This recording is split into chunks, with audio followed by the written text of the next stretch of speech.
Agustusan, tapi Bapak Ibu sekalian masih bisa menyempatkan hadir di ruangan ini dalam keadaan sehat walafiat, tidak kurang suatu apapun. Yang terhormat Bapak Kepala SD Negeri 2 Besuki, yang saya hormati Bapak Febri selaku calon guru penggerak angkatan 11, dan yang saya hormati segenap Bapak Ibu Dewan Guru di SD Negeri 2 Besuki. Bapak Ibu, pertama-tama kami sampaikan permohonan maaf karena sudah mungkin sedikit mengganggu aktivitas Bapak Ibu semua. Mohon maaf ini ya Bapak Ibu ya. Yang kedua, kami sampaikan terima kasih yang sebesar-besarnya, terutama kepada Bapak Kepala Sekolah dan teman-teman semua, karena telah memfasilitasi kegiatan ini. Ini merupakan bentuk dari dukungan.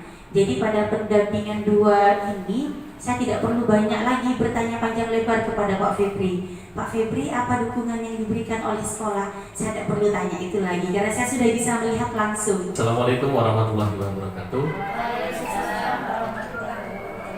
Selamat pagi, salam sejahtera bagi kita semua. Puji syukur hadirat Allah Subhanahu wa Ta'ala atas limpahan rahmat, taufik dan hidayahnya kita semua bisa berkumpul di majelis ini, di acara yang mulia ini, yang mana acara ini nanti insya Allah bisa membawa kebaikan, bisa menjadikan amal ibadah kita semua, terutama di modul 1.3 yaitu tentang visi guru penggerak dan prakarsa perubahannya bagaimana. Nah, sebelumnya Bapak Ibu mungkin masih belum tahu ya, visi yang akan kita bahas hari ini yaitu ada beberapa itu. Pertama, visi guru penggerak. Apa sih visi guru penggerak itu? Dan apa yang sudah saya buat sebagai visi nanti. Setelah itu yang kedua adalah prakarsa perubahannya. Jadi masuknya prakarsa perubahan itu apa ya istilahnya, media atau apa yang bisa dilakukan untuk mewujudkan visi itu. Nah, itu lebih jelasnya di prakarsa itu. Istilahnya apa yang dilakukan agar visi itu terwujud. Nah, itu maksudnya prakarsa perubahan. Mungkin Bapak Ibu masih bingung apa sih prakarsa perubahan. Setelah kita membuat prakarsa perubahan, nah bagaimana langkah-langkahnya? Nah itu nanti masuk ke tahapan namanya tahapan bagja. Nanti ada saya jelaskan juga. Setelah itu, setelah membuat tahapan-tahapan bagja itu, nanti akan kita compare, akan kita bandingkan dengan visi sekolah kita sekarang. Itu apakah ada kaitannya? Nah, kalau ada, makanya yang mudah-mudahan ada, jadi nanti enak kita diskusinya. Setelah itu baru kita kesimpulan. Kesimpulan ini nanti kesimpulan dari yang sudah kita bahas itu nanti. Itu maksudnya. Baik, langsung saja yang pertama tentang visi guru penggerak. Nah, mungkin Bapak Ibu bisa memahami lagi apa sih guru penggerak itu, visi guru penggerak itu.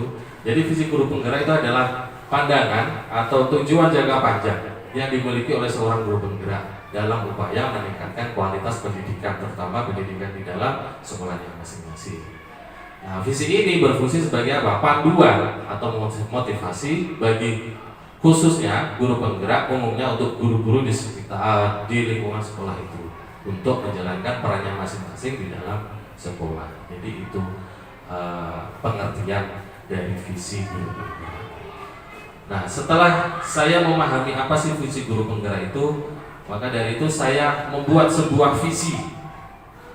Ini visi saya sendiri Bapak Ibu, ini untuk siswa saya, ini harapan saya seperti itu. Yaitu visi saya adalah mewujudkan siswa yang berkarakter. Jadi berkarakter di sini maksud saya bukan hanya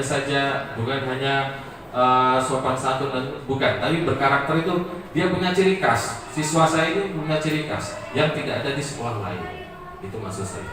Terus berprestasi, tentunya dengan ciri khas yang sudah dimiliki oleh siswa saya, nantinya saya harapkan siswa bisa berprestasi. Dengan cara apa? Dengan melalui atau dengan kata lain, siswa nanti saya juga harapkan bisa cakap teknologi. Jadi saya simpulkan dari harapan saya itu menjadi sebuah kalimat visi, yaitu mewujudkan siswa yang berkarakter, berprestasi dan cakap teknologi. Karena ya seperti mungkin Bapak Ibu tahu juga, saya memang sangat tertarik dengan dunia teknologi, meskipun saya bukan orang IT, bukan orang teknika, ya. Karena target saya, sebenarnya impian saya itu bagaimana menghubungkan antara olahraga dan teknologi itu dari sampai sekarang masih yang saya, makanya saya coba tertarik dulu lah dengan teknologi, setelah itu nanti bagaimana dihubungkan dengan olahraga.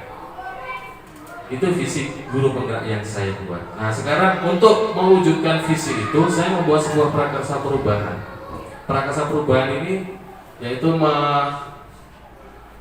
menonjolkan apa istilah saya ingin itu meningkatkan salah satu sikap siswa, yaitu tentang kedisiplinan. Karena Bapak Ibu tahu sendiri sampai saat ini kedisiplinan siswa itu bisa dikategorikan itu masih sangat kurang apabila kita tidak ingatkan, apabila kita tidak coba biasakan. Jadi untuk mewujudkan visi saya tadi, saya membuat prakarsa perubahan, yaitu menumbuhkan kedisiplinan siswa melalui pembelajaran berbasis online.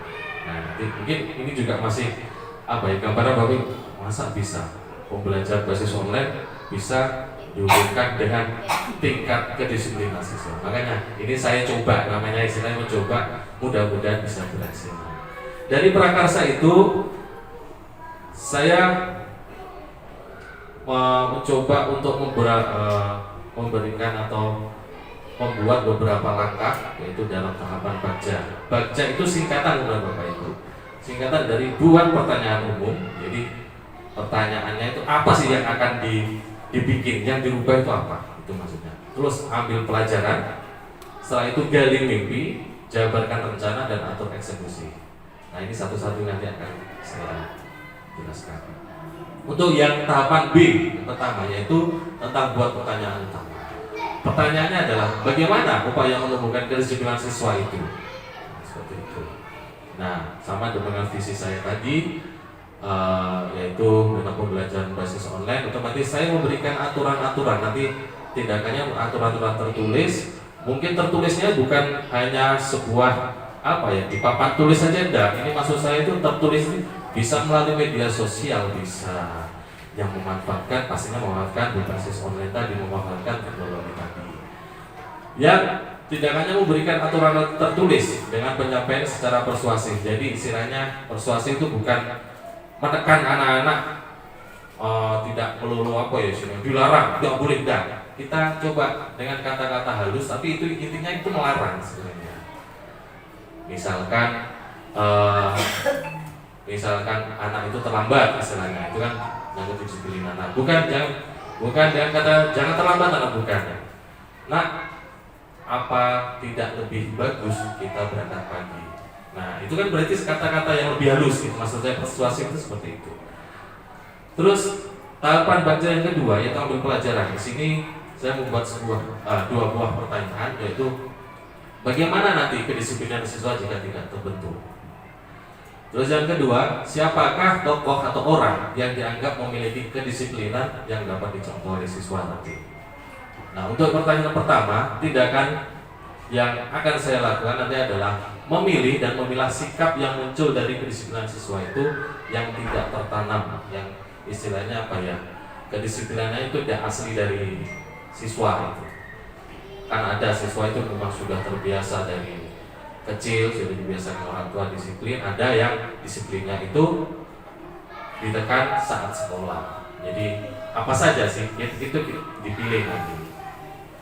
Setelah itu untuk tindakan yang kedua, siapa saja yang orang yang bisa jadi contoh, itu bisa rekan di sekitar mereka, di sekitar siswa itu yang kita anggap misalnya kedisiplinnya bagus. Nah, kita berikan contoh untuk anak-anak. Ini loh Pak, ini contoh anak-anak yang disiplinnya, kategorinya bagus. Ayo ikuti dia. Terus juga bisa mencontohkan rekan guru kita.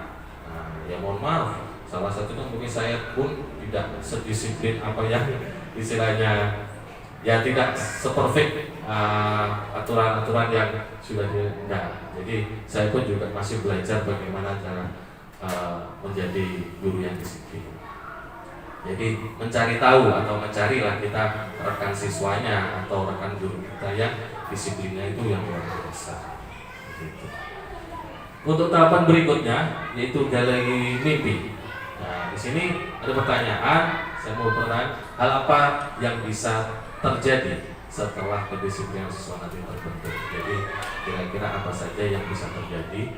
Nah, tindakan nanti saya coba membuat kemarin siswa akan menjadi pribadi yang berkarakter. Nah, kembali lagi saya menyentuh atau menyinggung visi guru penggerak tadi, dan bisa juga berprestasi karena kedisiplinan yang terbentuk. Karena dengan adanya kedisiplinan, insya Allah prestasi juga mengikuti. Kan istilahnya gini, orang yang berprestasi itu atau prestasi itu tidak hasil tidak membawa prestasi kan gitu ya. Jadi hasil proses, maksudnya proses bukan membawa hasilnya itu prestasinya itu maksud saya. Nah prosesnya itu apa? Salah satunya kedisiplinan. Karena seperti contohnya saya di dunia olahraga, siswa pengen prestasi olahraga otomatis harus disiplin dulu, disiplin waktu, disiplin latihan, ya disiplin untuk istirahatnya, untuk makan minumnya, untuk asupan gizinya itu yang ditekankan harusnya.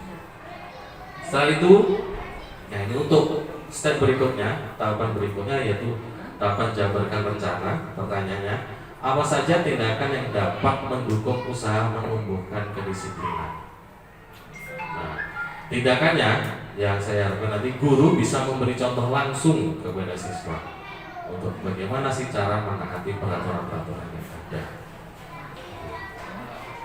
Dan tahapan berikutnya yaitu saya membuat beberapa pertanyaan. Yaitu pertanyaan pertama, siapa yang bisa mengarahkan dalam proses pembiasaan tersebut?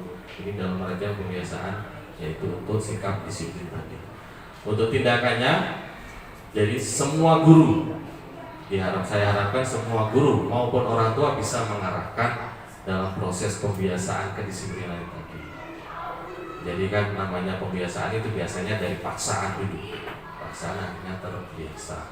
Terus pertanyaan kedua, siapa yang bertugas memantau selama perubahan positif siswa tadi, yaitu dalam kategori kedisiplinan tadi. Yang memantau nanti adalah semua warga sekolah dapat memantau perubahan itu. Terus gurunya salah satunya bisa membuat laporan tertulis. Mungkin Bapak Ibu sudah melakukan kan biasanya, yaitu dalam bentuk jurnal harian ataupun dalam rapor P5 kan juga ada tentang kedisiplinan. Setelah itu pertanyaan ketiga, apa yang harus dilakukan jika menemukan kendala? Tindakan saya harapkan nanti pertama merefleksikan dulu kegiatan yang telah dilaksanakan bersama guru, kepala sekolah, bahkan mungkin kita bisa mengundang komite sekolah. Apa sih kendala yang dihadapi? Setelah itu nanti kalau sudah, kita bisa temukan bersama-sama solusinya. Jadi istilahnya direfleksikan dulu, dikumpulkan dulu penyebab-penyebabnya itu apa saja, siapa saja anak-anaknya yang belum melalui kebiasaan ini. Setelah itu kita coba cari solusi bersama-sama. Nah, setelah itu, setelah saya membuat visi guru penggerak, nah ini saya mungkin Bapak Ibu juga sudah tahu bersama-sama, mungkin di sini juga sudah terlihat ya bahwa visi sekolah kita yaitu sekarang itu ini terwujudnya warga sekolah yang berakhlak mulia, berprestasi dan mencapai teknologi. Nah, ini hampir sama kan dengan saya tadi, cuma sedikit berbeda. Pertama, untuk visi sekolah kita itu menyinggungnya itu semua warga sekolah, bukan hanya murid. Tapi kalau saya kan memang sebatas murid saja tadi, karena visi guru penggeraknya itu fokus untuk murid itu maksudnya. Jadi kalau visi sekolah kita sudah menyeluruh semua warga sekolah, jadi yang kita guru, yang murid, yang komite sekolah dan sebagainya. Itu diharapkan bisa berakhlak mulia, bisa berprestasi juga dan cakap berteknologi. Jadi hampir sama dengan saya. Mungkin memang saya sama Pak Doris juga implementasinya istilahnya angan-angannya itu sama tentang teknologi. Nah ini saya coba teknologi saya hubungkan dengan salah satu dimensi profil pelajar Pancasila, yaitu berkarakter, dengan disiplin dan sebagainya.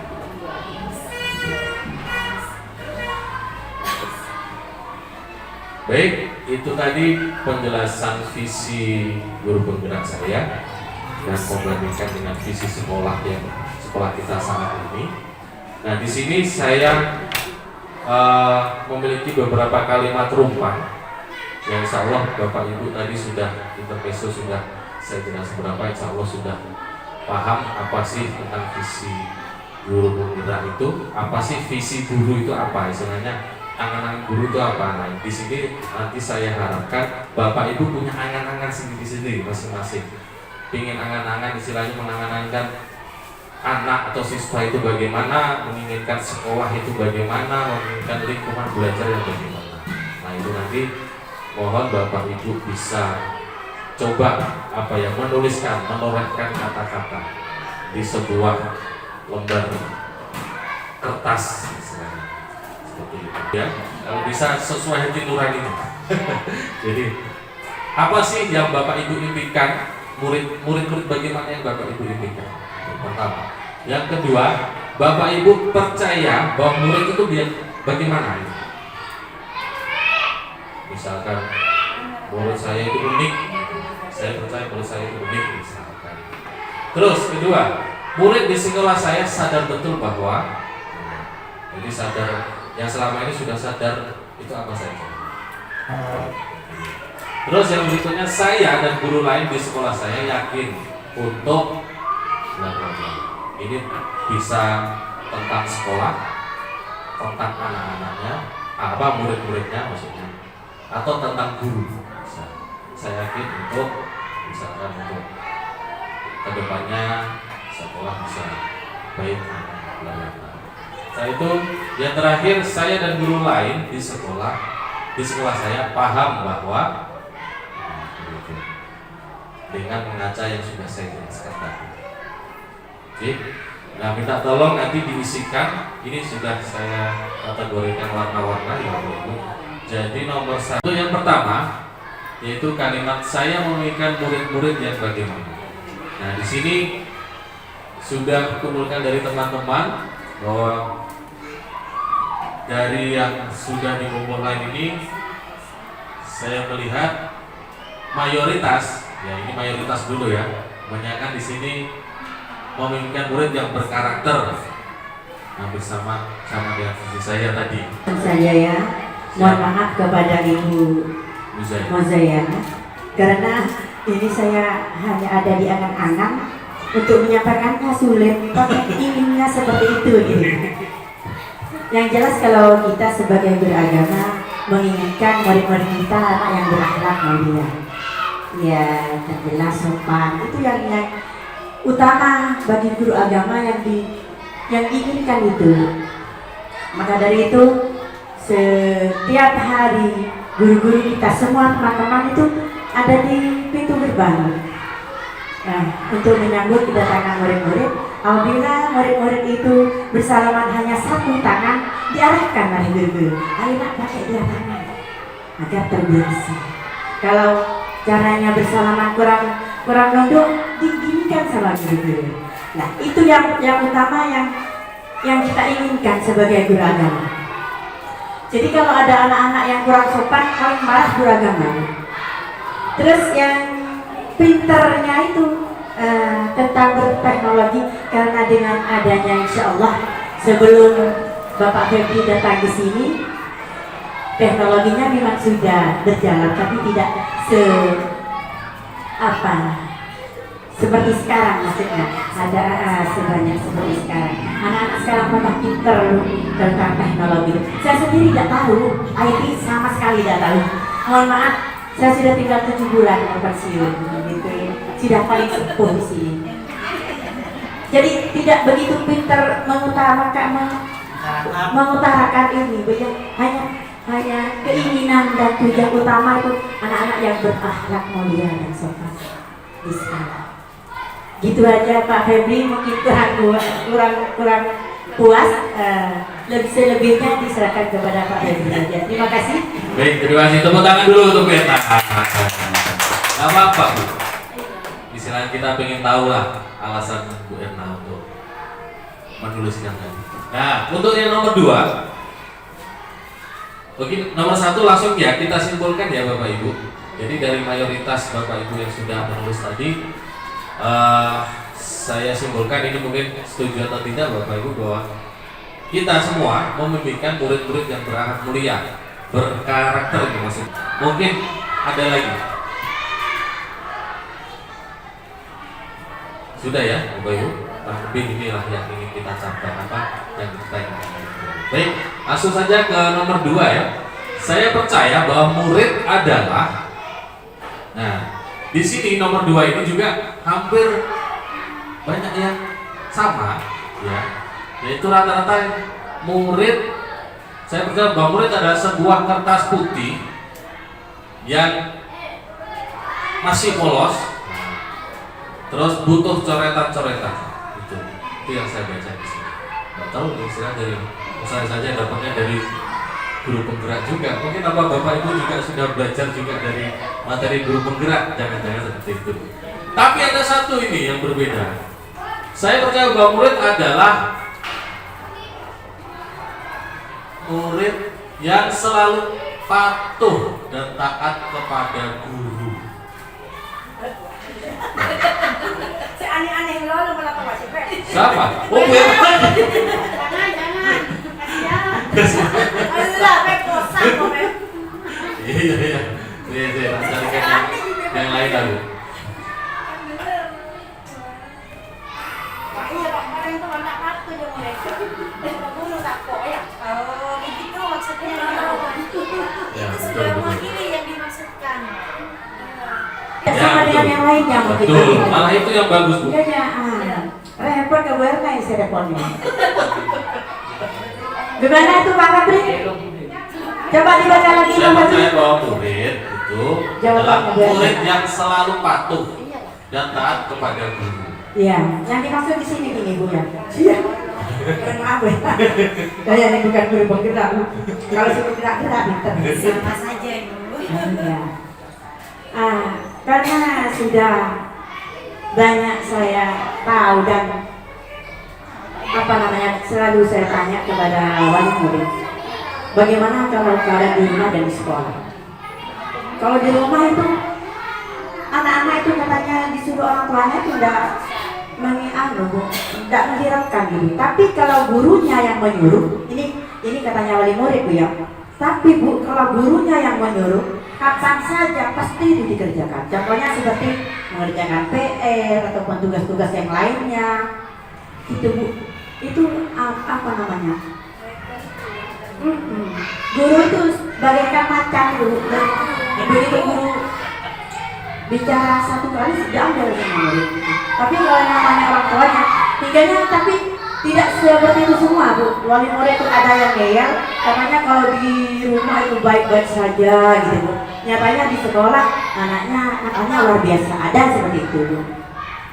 Macam-macam Bu. Bagaimana saya untuk mengutarakan tidak begitu pintar bicara saya Bu? Sudah sangat ini kok Bu. Kita memahami itu. Iya. Harus dipahami kan orang tua memang tidak bisa pintar berbicara seperti anak-anak sekarang. Tapi tujuannya sama gitu ya. Sudah gitu Pak Febri ya? Mungkin Baik, bisa siap. dilanjutkan sama Pak Febri, dilengkapi gitu aja. Baik, terima kasih banyak. Justru malah Bu Erna ini apa ya istilahnya lugas, jelas itu, simple, tidak perlu kata-kata kiasan. Yang penting memang itu sebenarnya. Itu bagaimana? Monggo. Bismillahirrahmanirrahim. Assalamualaikum warahmatullahi wabarakatuh. Kalau jawaban saya mungkin itu seperti kertas putih di kotak. Setiap manusia lahir itu ya itu udah putih seperti tidak ada noda sedikit pun. Dalam ilmu pendidikan katanya itu namanya teori tabula rasa. Itu kalau dalam ilmu psikologi waktu saya masih SPD juga ada Nah, bagaimana hasilnya itu tergantung kita memfasilitasi anak sesuai dengan kodratnya.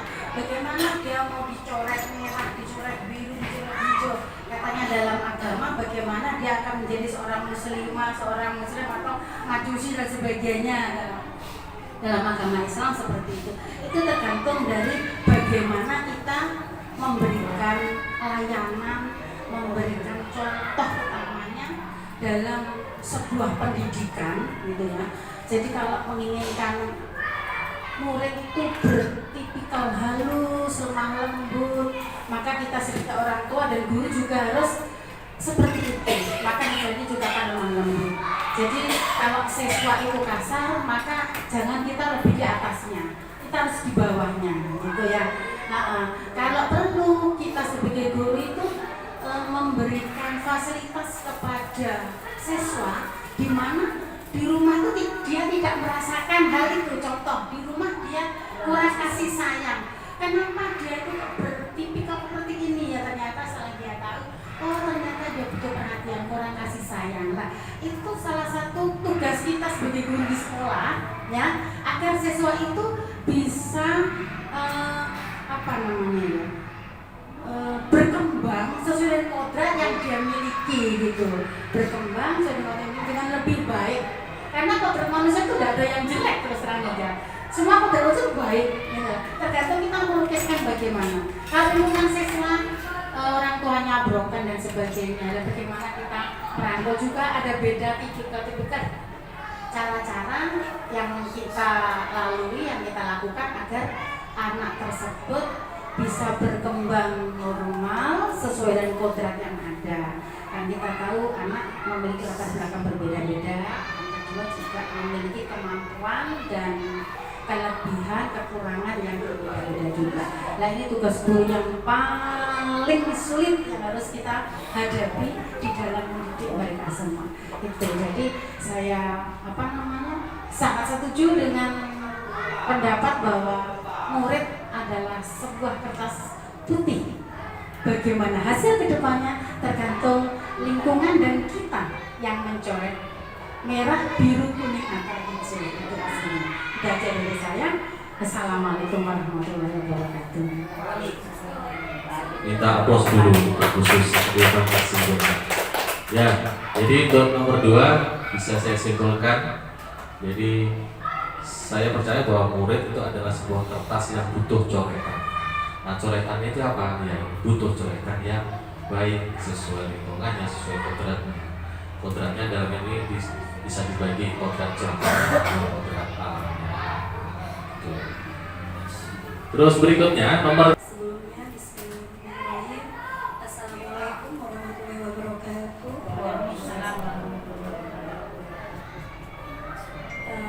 Kami akan memaparkan bahwa saya ya poin 4 ya Pak Febri. poin 3. Oh, poin 3. Murid di sekolah, saya sadar betul bahwa pendidikan itu sangat dibutuhkan atau diperlukan oleh anak-anak untuk masa depannya. Karena selain di sekolah, saya yakin di rumah juga butuh pendidikan dari orang tua, yang mana antara orang tua di rumah dan guru di sekolah itu harus berkesinambungan, harus ada kerjasama yang baik. Kenapa?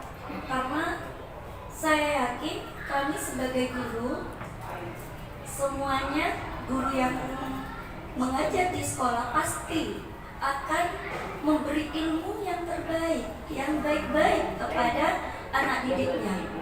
Nah, jika tidak ada kerjasama atau berkesinambungan, jika hanya di sekolah pendidikan itu diberikan tapi di rumah tidak diperhatikan atau dibiarkan, saya yakin anak itu minim ilmunya, baik itu akademiknya atau sikapnya, seperti itu. Jadi kami sebagai pendidik di sekolah seringkali di sekolah kami dulu seringkali kami itu sering apa? Berkomunikasi dengan orang tua. Jadi seperti apa putranya di sekolah, apa yang dikatakan Bu Herma tadi, kadang orang tua itu tidak percaya kepada anaknya. Ini Bu, misalnya contohnya dipanggil ada suatu masalah, ini putra jenengan ini Bu di sekolah seperti ini. Nah ternyata orang tuanya tidak percaya, tidak terima. Mohon maaf Bu, kalau di rumah tidak seperti ini. Anak saya tuh nurut, anak saya tuh di rumah terus, tidak bermain di luaran. Loh, kok seperti itu Bu? Iya, karena saya melihat teman-temannya itu kalau main kemana-mana seperti itu. Akhirnya itu terjadi pada murid saya sendiri saat ini. Saya mengatakan, kalau jenengan anaknya hanya di rumah saja, itu seakan-akan tertekan gitu. Jadi anak-anak itu perlu bersosialisasi dengan teman di luar, tapi harus dibatasi, diperhatikan, jangan juga dilontar. Tidak semuanya teman di luar itu jelek. Jadi seperti itu. Kalau anaknya jenengan kalau bahasa Maduranya dikekep ya Bu Muzaya, di rumah terus, akhirnya apa? Dia akan sulit untuk bersosialisasi dengan teman yang lain. Akhirnya apa? Di sekolah. Nah, ya itu Bu Muzai. Akhirnya apa? Di sekolah anak itu tingkahnya sangat aktif, hiperaktif malah. Dikit-dikit tidak diterima itu mukul, dikit-dikit nendang, seperti itu Bu Muzai. Jadi saya sudah berkonsultasi dengan orang tuanya, itu pun orang tuanya seorang guru Bu Muzai. Seperti itu. Maklum ternyata orang tuanya itu broken home, jadi pisah dengan ayahnya. Jadi kasih saya kurang perhatian juga karena anak tersebut mempunyai adik kecil, jadi tidak sepenuhnya memperhatikan anaknya, hanya saja bisanya marah, ditekan seperti itu. Akhirnya anak itu kurang deh sikapnya seperti itu. Jadi kesimpulannya kami sebagai pendidik memang sudah memberikan yang terbaik untuk anak didik kami di sekolah, dan kami mengharap juga kerjasama dengan orang tua di rumah seperti itu. Terima kasih. Wassalamualaikum warahmatullahi wabarakatuh. Waalaikumsalam warahmatullahi Tepuk tangan dulu untuk Bu. Assalamualaikum warahmatullahi wabarakatuh. Waalaikumsalam warahmatullahi wabarakatuh. Untuk pertanyaan yang nomor 4, saya dan guru lain di sekolah, saya yakin untuk dapat menuntun anak menuju kepada kodrasnya untuk mencapai keselamatan dan kebahagiaannya. Menurut kami, tugas guru di sekolah itu memang sudah menjadi kewajiban mendidik dan menuntun anak itu sesuai menjadi yang lebih baik, sesuai juga apa yang diharapkan oleh guru dan orang tuanya. Jadi memang secara logika Bu, untuk waktu di sekolah itu memang hanya sebentar, hanya berkisar 6-7 jam. Lebih banyak waktu di rumah. Jadi salah satunya kami di sini memberikan yaitu sebuah kerjasama yang mana kepada wali murid untuk saling mengingatkan, saling berkoordinasi bagaimana siswa itu perilaku di rumah. Jadi untuk mendapatkan perihal yang sesuatu yang lebih baik, jadi adanya koordinasi dan kerjasama. Tanpa adanya kerjasama dengan orang tua selaku orang tua yang paling banyak waktu di rumah, maka kita pun tidak bisa bergerak sendiri. Jadi memang harus ada kerjasama dan koordinasi bersama orang tua. Itu kebahagiaan anak dan keselamatan anak itu memang nomor 1. Jadi saya sendiri di sini sering menemukan cerita atau kisah mungkin ya Bu, dari siswa kalau dia datang ke sekolah mungkin dengan wajah yang murung, atau ada yang sedih, atau ada yang senang, bahagia sekali. Itu mesti kalau kita sebelum pembelajaran kita memberikan seperti semangat untuk memulai pembelajaran. Karena apa? Dengan semangat kita untuk memberi mereka supaya lebih rajin belajarnya, kita beri seperti tepuk-tepuk tangan, terus tebak-tebakan, seperti supaya merangsang anak itu lebih semangat lagi dalam belajarnya. Ice breaking, betul Bu, saya lupa ingat. Mungkin hanya itu saja Bu yang selama ini saya lakukan di kelas maupun di sekolah. Jadi setiap anak itu memang punya latar belakang, punya kelebihan dan kekurangannya masing-masing. Saya sendiri selaku pembina dari mewarnai atau menggambar itu kan bisa dilihat dia hobi atau tidaknya dari situ gitu. Jadi anak-anak itu memang kita bebaskan apa sih yang dia suka, apa sih yang dia tekuni. Jadi dari situ kita kembangkan seperti itu Bu. Kurang lebihnya mohon maaf. Wassalamualaikum warahmatullahi wabarakatuh. Waalaikumsalam warahmatullahi wabarakatuh. Tepuk tangan dulu Bu Ayu. Luar biasa. Baik, betul apa yang disampaikan Bu Ayu tadi bahwa seperti itu. Nah, unik bagaimana? Bu Yuni, silakan Bu Yuni. Nah, silakan. Terima kasih Ibu Bapak Febri. Assalamualaikum warahmatullahi wabarakatuh. Waalaikumsalam warahmatullahi wabarakatuh. Kebetulan saya guru kelas 1, memang saya mungkin perlu banyak masukan karena di kelas 1 itu memang ekstra yang luar biasa, harus betul-betul telaten. Saya dan guru lain di sekolah saya paham bahwa setiap anak itu memiliki kelebihan dan kekurangan, jadi itu butuh proses yang sangat panjang. Contohnya seperti ini murid saya, tiap tahun pasti saya punya cerita sendiri. Yang kali ini ya termasuk ya orang dalam sih. Itu kalau tidak saya, tidak di dekat saya, Ibu tidak mau menulis. Bukunya dicoret-coret, itu sih. Terus karena Nadira ya Bu. Seandainya saya menangani satu anak itu, jelas yang lain kan akan terbengkalai. Jadi saya harus tidak membeda-bedakan lah istilahnya, itu putranya siapa, dia punya kelebihan apa, dia punya kelemahannya di mana. Nah, jadi PR saya itu yang punya kekurangan istilahnya Bu ya. Kalau tidak dengan saya tidak mau nulis, kalau tidak dengan saya ada mungkin guru yang lain tahu. Kalau saya tidak datang itu tidak mau masuk ke kelas, pasti itu Bu, pasti nunggu saya. Jadi setidak-tidaknya kedisiplinan ya bagi diri saya juga Bu, saya laksanakan. Saya datang lebih awal setiap hari insya Allah kalau tidak ada saya lebih pagi itu yang saya utamakan. Saya beri contoh dulu disiplin untuk saya, untuk menyambut putri saya yang tidak mau masuk kelas kalau tanpa saya. Itu Bu yang saya lakukan. Yang jadi orang tua bukan sebuah kompetensi ya Bu, kompetisi ya, kompetisi gitu.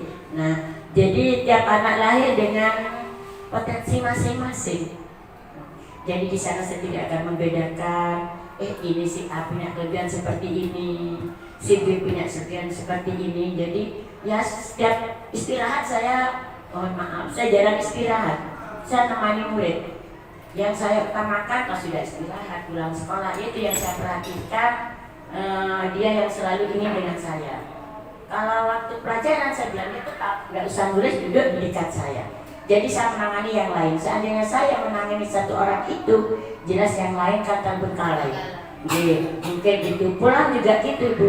Jadi yang punya, yang ingin selalu bersama saya pulang belakangan sampai jam berapa, kadang saya 16,5 jam Bu. Mungkin ada masukan bagi saya untuk guru kelas 1, monggo Ibu. Hanya itu, mungkin saya fokus ke disiplinan. Anak-anak, kalau Bu Yuni belum masuk, saya ingin tahu, ini kan masih baru lagi. Saya tidak ingin kalian di luar. Ya tetap yang itu pasti ke saya, nunggu saya di pintu. Nah, terus saya rangkul, saya duduk di dekat saya Bu. Terus ya saya berikan gitu, nyanyi-nyanyi yang berhubungan dengan kesenangan anak, baru dia mau duduk. Nah, cara penanganan saya yaitu tadi menambah jam istirahat. Saya tidak istirahat, menangani anak, tidak mau menulis seperti itu Ibu. Ya intinya kedisiplinan. Terima kasih Pak Febri. Ibu, assalamualaikum warahmatullahi wabarakatuh. Beri tepuk tangan dulu untuk terima kasih. Betul, memang saya akui guru kelas 1 itu memang guru yang luar biasa. Ekstra, luar biasa. Dari hampir setiap hari ada yang nangis, bahkan mungkin ada yang ngompol di kelas, itu sudah biasa. Dan itu tidak mungkin tidak bisa kita itu untuk seperti itu. Jadi memang luar biasa pengorbanan guru kelas 1. Beri tepuk tangan lagi untuk begitu.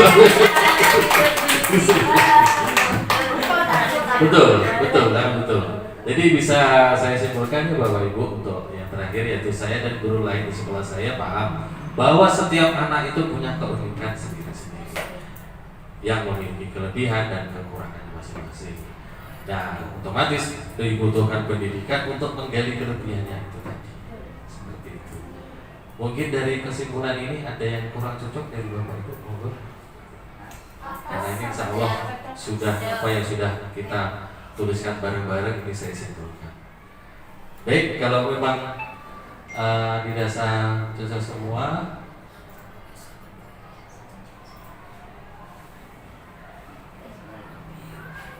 nah ini jadi kesimpulan yang kita buat tadi, beberapa kalimat rumah.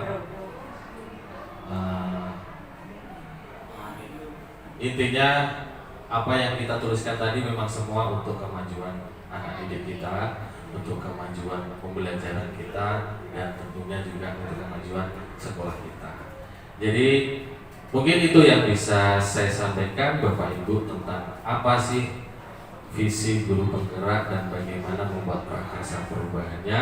Dan Bapak Ibu juga secara tidak langsung juga ikut, istilahnya ikut. Karena apa? Tadi beberapa kalimat tadi bisa kita simpulkan, bisa kita buat sebuah visi. Nah itu nanti visi itu nanti mungkin bisa kita rembuk lagi dari sesama guru dengan kepala sekolah dengan komite, apakah juga cocok dengan atau bersinergi dengan visi sekolah kita saat ini. Jadi mungkin itu yang bisa saya sampaikan.